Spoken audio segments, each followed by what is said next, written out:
Hey there, welcome to Monday Night Poetry.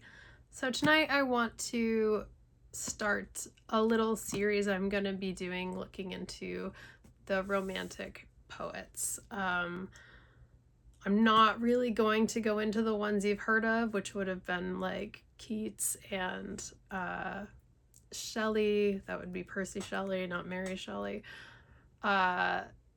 Because I've already kind of read them, and I think most people, especially people who have any interest in literary education or poetry, probably have read them. So I'm going to go more into the people you maybe haven't heard of, mostly women, because I feel like they were underrepresented at that time, even though it was a time where ideas of feminism and ideas of abolition were part of the zeitgeist of the romantic writers, poets, and artists.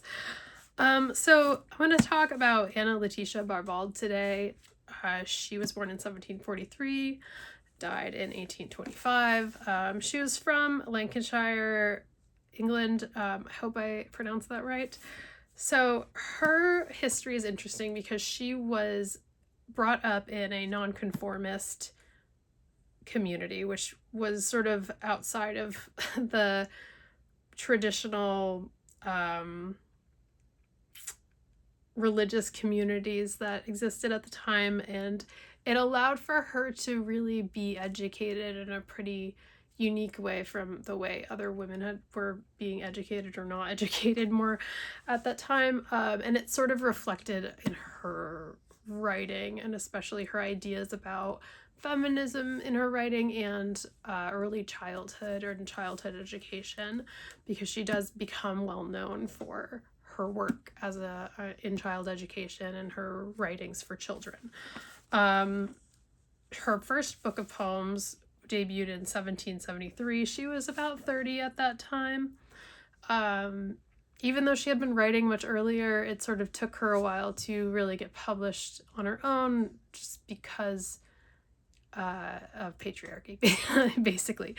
But she did, once she did get published, and she was also a well-known critic at the time. She wrote for other literary magazines or literary publications at the time, and she did help other women get published once she herself had kind of gotten her foot in the door there. So that's is cool of her.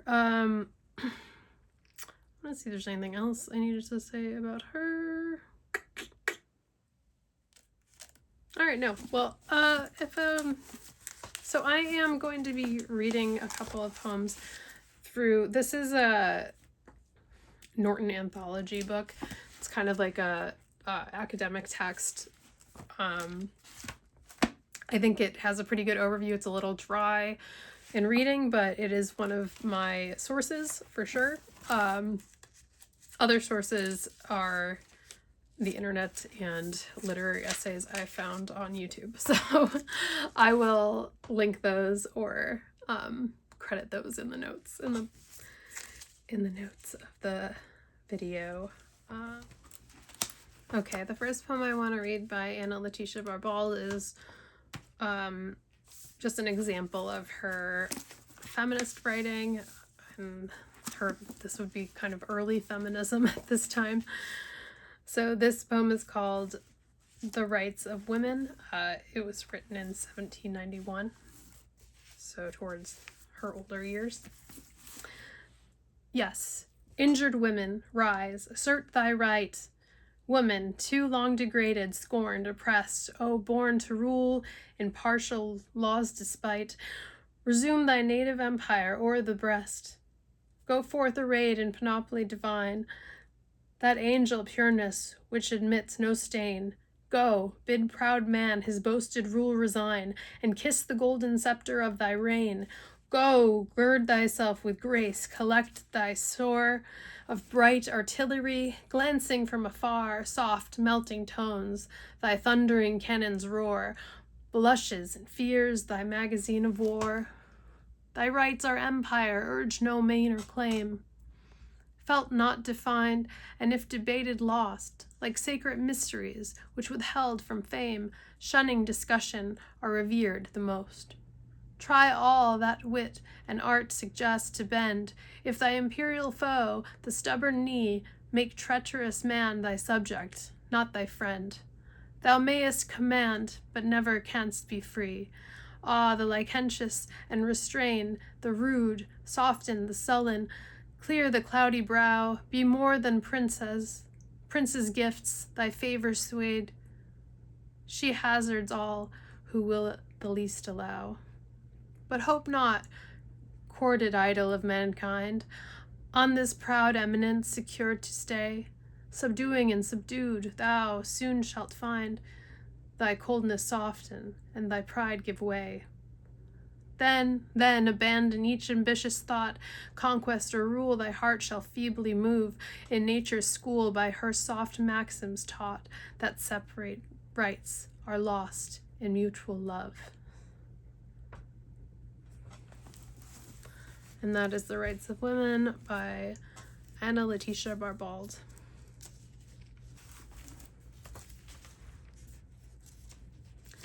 And I'm going to leave off with a poem that I think is a good example of her thoughts on the women's work and feminism. It's a poem called Washing Day, and it begins with a loose quote from Shakespeare's As You Like It. And their voice turning again towards childish treble pipes and whistles in its sound. I'm gonna take a drink of water. This is a long one. The muses are turned gossips. They have lost the buskined step and clear high-sounding phrase. Language of gods. The muses are turned gossips. They have lost the buskined step and clear, high-sounding phrase, language of gods. Come then, domestic muse, in slipshod measure loosely prattling on, of farm or orchard, pleasant curds and cream, or drowning flies, or shoe lost in the mire by little whimpering boy with rueful face. Come, muse, and sing the dreaded washing day. Ye who beneath the yoke of wedlock bend, with bowed soul, full well ye ken the day, which week, smooth sliding after week brings on too soon. For to that day nor peace belongs, nor comfort, ere the first grey streak of dawn. The red-armed washers come and chase repose, nor pleasant smile, nor quaint device of mirth, ere visited that day. The very cat, from the wet kitchen scared and reeking hearth, visits the parlor, an unwanted guest. The silent breakfast meal is soon dispatched, uninterrupted, save by anxious looks cast at the lowering sky. If sky should lower from that last evil, oh, preserve us, heavens! For should the skies pour down, adieu to all remains of quiet, then expect to hear of sad disasters, dirt and gravel stains hard to efface, and loaded lines at once snapped short, and linen horse by dog thrown down, and all the petty miseries of life. Saints have been calm while stretched upon the rack, and Guatimozin smiled on the burning coals, but never yet did housewife notable greet with a smile a rainy washing day. But grant the welkin fair require not thou, who call'st thyself perchance the master there, a steady swept or nicely dusted coat, or usual tendance, ask not indiscreet thy stockings mended, though the yawning rents gape wide as Erebus, nor hope to find some snug recess impervious.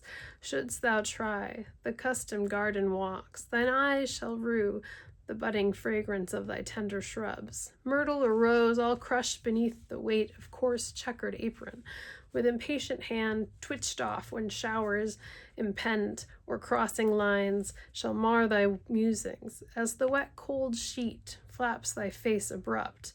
Woe to the friend whose evil stares have urged him forth to claim on such a day the hospitable rights. Looks blank at best, and stinted courtesy shall he receive. Vainly he feeds his hopes with dinner of roast chicken, savory pie, or tart pudding. Pudding he nor tart shall that day shall eat, nor, though the husband try, mending what can't be helped, to kindle mirth from cheer deficient, shall his consort's brow clear up. Propitious, the unlucky guest in silence dines and early sneaks away.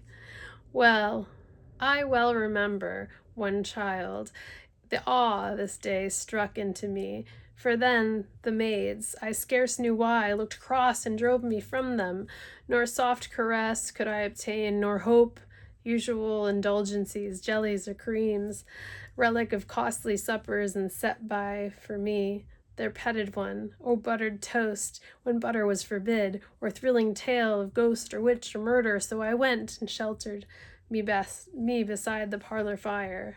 There my dear grandmother, eldest of forms, tended the little ones and watched from harm, anxiously fond, though oft her spectacles, with elfin cunning hid, and oft the pins drawn from her ravelled stocking might have soured one less indulgent. At intervals my mother's voice was heard, urging dispatch. Briskly the work went on, all hands employed to wash, to rinse, to wring, to fold and starch and clap and iron and plate. Then would I sit me down and ponder much why washings were. Sometimes through hollow bowl of pipe mused we blew, and sent aloft the floating bubbles, little dreaming then to see Montgolfier, thy silken ball, ride buoyant through the clouds. So near approach the sports of children and the toils of men. Earth, air, and sky and ocean hath its bubbles, and verse is one of them, this most of all. And that is what I have for Anna Laetitia Barbauld today. I hope that you enjoyed some of what you heard, or all of it, hopefully. And I will see you next time. Thanks. Bye.